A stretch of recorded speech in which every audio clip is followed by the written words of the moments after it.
بقول خانگی صاحب کے وہ کہتے ہیں کہ جو بائبل میں اس حضرت عیسیٰ علیہ السلام کا قول نقل ہوا کہ میں آؤں گا، تو اس کا آنے کا مطلب وہ ان کی جو اتمام حجت کا وہ جو عذاب ہے ان سے یہ مراد تھی، تب وہ عیسائیوں نے اس کا غلط انٹرپریٹیشن لیا۔ میرا سوال یہ کہ اللہ تعالیٰ نے اس طرح کیوں جان بوجھ کر یہ کیا؟ جان بوجھ کر یعنی میرا مطلب ہے کہ یہ سب حضرت عیسیٰ علیہ السلام کو اس طرح کہلوانے کے لیے کہا کہ میں آؤں گا، کیا وہ سیدھا سیدھا نہیں کہہ سکتے تھے کہ میرا عذاب آئے گا یہ میں نہیں آؤں گا؟ چلیں دو پہلوؤں سے میں جواب دیتا ہوں آپ کی بات کا۔ پہلی چیز یہ ہے کہ یہ بتائیے کہ اللہ نے توحید کے معاملے میں کوئی سسپینس رکھا ہے؟ نہیں۔ تو پھر یہ پوری مسیحیت میں شرک کیسے پیدا ہو گیا؟ یہ پورے صوفیاء کے اندر وحدت الوجود کیسے پیدا ہو گیا؟ یہ بر صغیر میں بریلیوں نے مزارات پہ جا کے قبروں کو سجدہ کرنا کیسے شروع کر دیا؟ نہیں وہ تو تعویل کرتے ہیں نا، لیکن ابھی تو آئیں گے اس پہ آتا ہوں، میں اس پہ بھی آتا ہوں۔ پہلے تو اللہ میاں کو ذرا بری ذمہ کرے نا کہ وہ ان کے اوپر جو آپ نے سوال اٹھایا ہے تو وہ انہوں نے جو چیزیں بہت وضاحت سے بیان کی، کیا انسان اس کے اندر تحریف کرنے سے باز آ گئے؟ سوال یہ ہے میرا۔ میں آپ کو کاؤنٹر کویشچن کرتا ہوں، کیا 99% مسلمان نہیں مانتے کہ حضرت عیسیٰ علیہ السلام واپس آئیں گے؟ عیسیٰ علیہ السلام پہ آتے ہیں نا، ابھی اس پہ آئیں گے، عیسیٰ علیہ السلام پہ آئیں گے۔ میں تو ایک عمومی جو آپ نے سوال پوچھا ہے کہ اللہ تعالیٰ اگر اس کو اتنی وضاحت سے بیان کر دیتے تو یہ معاملہ پیدا نہ ہوتا۔ میں تو آپ سے پوچھ رہا ہوں پلٹ کے کہ اور بہت ساری چیزیں جو اللہ نے بڑی وضاحت سے بیان کی ہیں، کیا وہاں پرابلم پیدا نہیں ہونا چاہیے نا؟ آپ کے لحاظ سے اگر کوئی چیز وضاحت سے بیان ہو تو پرابلم پیدا نہیں ہوگا۔ تو اللہ نے کہا کہ بھائی قل هو اللہ احد اللہ الصمد لم یلد ولم یولد ولم یکن لہ کفوا احد، اللہ نے کہہ دیا۔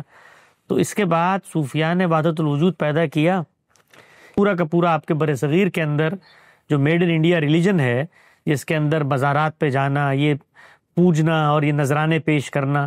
تو سوال میرا آپ سے یہ ہے کہ اللہ نے جو چیزیں بیان کر دی تھیں، عیسیٰ علیہ السلام کو ایک منٹ رکھ دینا، سائڈ پہ کر دیں، آ جاتے ہیں ابھی اس پہ۔ تو جو آپ کا اصولی کلیم ہے کہ اگر یہ بیان ہو جائے تو پھر انحراف نہیں ہوگا، تو انحراف تو وہاں بھی ہو گیا۔ میں تو یہی کہہ رہا ہوں کہ وہ تعویل کرتے ہیں اپنی کاموں پر۔ نہیں کیوں ہو گیا؟ باقاعدہ طور پر کہہ رہے ہیں کہ آپ شرک کرتے ہیں، وہ تو مانتے ہیں کہ اللہ ایک ہے اور اس کے خصوصیات، لیکن پھر بھی ایک تعویل کی غلطی میں تعویل کرتے ہیں۔ تو انسان، تو پھر اس کا مطلب اللہ میاں کا تو کوئی قصور نہیں ہے نا، انسانوں کا قصور ہے کہ انسان تعویلات کرتے ہیں۔ پھر تو اتفاق ہو گیا کہ اللہ جو چاہے کر لے، انسان نے تعویل کرنی ہے۔ اب اگلا سوال میں آپ سے کرتا ہوں کہ مجھے یہ بتائیے، قرآن مجید کو پہلے لیتے ہیں، قرآن مجید کو رکھے سامنے، یہ بتائیے کوئی ایک آیت کوئی آیت پڑھیے گا، مجھے کوئی حدیث مت سنائیے گا، کوئی قصہ، کوئی کہانی، کوئی تصور، آیت بتائیے گا اس میں اللہ میاں نے یہ سسپینس رکھا ہو، یعنی کوئی اشارہ دے دیا ہو کہ عیسیٰ علیہ السلام نے واپس آنا ہے، وہ مثبت آیت بتائیے گا۔ وہ تو بہت بھرپور ہے اس میں۔ تو ایک بتائیے گا، میں بہت نہیں پوچھ رہا، ایک پوچھ رہا ہوں، ایک بتائیں۔ تو حافظ قرآن نہیں ہوں کہ میں آیت ہوتی ہے نا ذہن میں، اللہ تعالیٰ نے سسپینس رکھا ہے قرآن میں، یہ کہا ہے کہ کچھ انبیاء کو میں بعد میں زندہ کر دوں گا۔ کوئی آیت تو بتائیں کہ جس میں اللہ کی جانب ہم یہ دعویٰ کریں کہ اس نے قرآن مجید میں یہ سسپینس باقی چھوڑ دیا کہ مسیح علیہ السلام نے آنا ہے۔ کوئی ایک آیت بتائیں جہاں سسپینس پیدا ہوتا ہو۔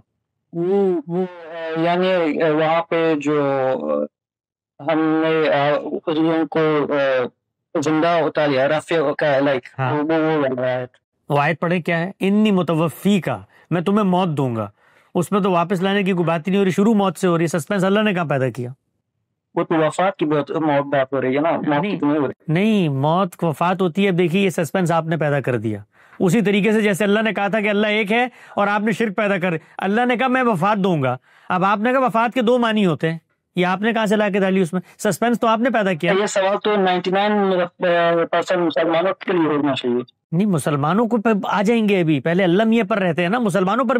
آپ مجھے بتائیے، اللہ تعالیٰ نے قرآن مجید کے اندر کوئی ایک ایسا مقام قدم بقدم چلتے ہیں، کوئی مناظرہ نہیں کر رہے، تبادلہ خیال ہے، ایک کوئی آیت، ابھی آپ نے ایک آیت پڑھ کے پیش کی کہ انی متوفیک و رافعک الیہ، یہ آیت ہے، اس آیت میں کہاں سسپینس ہے کہ وہ ان کو دوبارہ بھیجے گا؟ آیت کے اندر سے بتائیے گا مجھے۔ وہ تو حدیث، اس کو حدیث لے آئے نا، آپ حدیث لے آئے نا، اللہ یہ تو نکل گئے بیچ سے، آپ حدیث لے آئے۔ قرآن مجید کے اندر اللہ تعالیٰ نے کسی جگہ پر ہلکا سا بھی اشارہ دیا ہو کوئی سسپینس قائم رکھا ہو، انسانوں کی عقل پہ چھوڑ دیا ہو، وہ آیت کوئی ایک ہے؟ ایک آیت نہیں ہے پورے قرآن مجید میں. میں آپ کو بطور طالب علم کے عرض کر رہا ہوں، پورے قرآن میں ان تصورات سے اپنے آپ کو 2 منٹ خالی کریں. جو تصورات اجماع امت سے، حدیثوں کی انٹرپریٹیشن سے، سب چیزوں سے، اللہ کا کوئی ذمہ نہیں ہے حدیثوں کا. حدیثیں لوگ بیان کرتے ہیں، روایت بالمعنی کے اصول پہ بیان کرتے ہیں، کچھ بیان ہوتی ہیں کچھ نہیں ہوتی، ان کی تعویل ہوگی جو ہوگا. اللہ کے بارے میں جب ہم دعویٰ کرتے ہیں کہ اس کو کیا ضرورت تھی اتنے بڑے مسائل میں ڈالنے کی، سیدھی سیدھی بات بتایا تھا. تو میں نے آپ سے 2 پلٹ کے سوالات پوچھے کہ جو اس نے سیدھی باتیں بتائی ہیں کیا انسانوں نے اس میں انحراف نہیں کیا؟ اور دوسری بات میں نے آپ سے پوچھی کہ کوئی ایک آیت بتائیے پورے قرآن مجید میں جہاں اللہ تعالیٰ سیدنا مسیح کے حوالے سے ایمبیگوٹی چھوڑ کے جا رہا ہوں. یعنی کسی اور پیغمبر کے بارے میں 20 پیغمبروں کا میں نام لے سکتا ہوں، ذکر بھی نہیں ہے کہ ان کو موت آئی. ہمیں پتہ ہے موت آئی ہوگی. ایک شخص کے بارے میں تو اللہ تعالیٰ کہہ رہا ہے میں نے موت دی اس کو. تو ایمبیگوٹی کہاں سے باقی رہی؟ وہ ایک اور آیت ہے نا جو یہ سات کا ساری آیات پر دوبارہ سے ہماری سیریز دیکھیں، ساری آیات پر ہم نے گفتگو کی ہے اور ہر جگہ پر بتایا ہے کہ جیسے ہی آپ خارج سے ایک قائم شدہ تصور لا کر قرآن میں ٹانکنے کی کوشش کرتے ہیں تو اس سے آپ نزول مسیح کا عقیدہ برآمد کرتے ہیں قرآن سے. ہر آیت کو دیکھ لیں، قیامت سے پہلے لا یؤمنون بہ والی آیت کو دیکھ لیں، اس کو 3 پیراگراف پیچھے سے پڑھیں، معلوم ہو جائے گا بات کیا ہو رہی ہے. وہاں زیر بحث ہی نہیں ہے. وہ جتنی آیات ہیں سیدنا مسیح کے حوالے سے وہ ہم زیر بحث لا چکے ہیں. تو میں بات کو سمیٹتا ہوں، سمیٹ کے آپ سے عرض کرتا ہوں کہ انسانوں کا دنیا میں یہ امتحان ہے. یہ دنیا صرف عمل کا امتحان نہیں ہے، علم کا بھی امتحان ہے. اور علم کے امتحان میں اللہ تعالیٰ آپ کو آزمانا چاہتا ہے. اس نے ہدایت کے رستے کھول دیے ہیں. اب آپ اپنے انتخاب سے تصورات پیدا اچھا آج ہم ایک قرآن کا بڑا عالم پوری امت کو آ کے بتا رہا ہے نا کہ قرآن کی یہ مطلب نہیں ہے جو تم نے مراد. امت سن رہی ہے اس کی بات، صحیح مطلوب صحیح مفہوم بتا رہا ہے زبان سے. کیوں نہیں سن رہی امت؟ اللہ کی بات بیان کر رہا ہے، اس لیے نہیں سن رہی کہ قائم شدہ تصورات کو ریویو کرنا، ری وزٹ کرنا اور اپنے انحرافات کو تاریخیت کی روشنی میں جسٹیفائی کرنا، یہ انسانوں کا مشترکہ مرض ہے. یہ چلا آ رہا ہے، مسیحیوں نے بھی کیا، مسلمانوں نے بھی کیا.